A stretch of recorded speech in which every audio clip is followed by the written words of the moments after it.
FIFA dilaporkan telah melakukan siasatan perlawanan Al-Ahli dan JDT susulan beberapa keputusan kontroversi yang dibuat oleh pengadil yang didakwa menjejaskan keputusan perlawanan itu.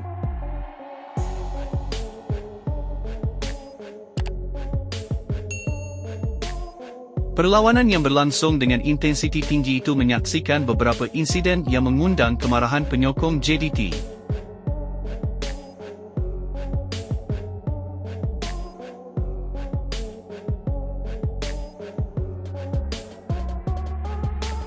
Di antaranya adalah keputusan VAR yang dipertikaikan, beberapa terjahan keras dan dakwaan penalti yang tidak diberikan walaupun selepas rujukan video.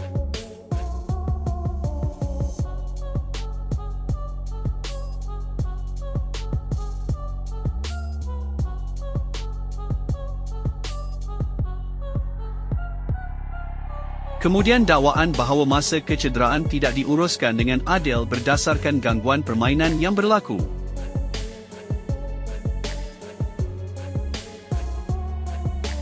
Selain itu, layangan kad yang dianggap tidak konsisten sepanjang 90 minit permainan.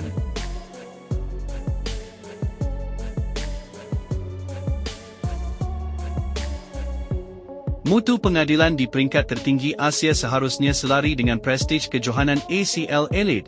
Sebarang keputusan yang berat sebelah bukan sahaja merugikan kelab, malah mencalarkan imej bola sepak Asia, ujar FIFA.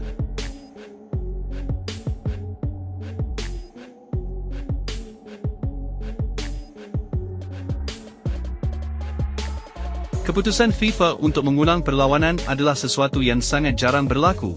Namun FIFA dan AFC pasti akan mengambil tindakan drastik sekiranya terbukti wujudnya unsur manipulasi perlawanan oleh pengadil.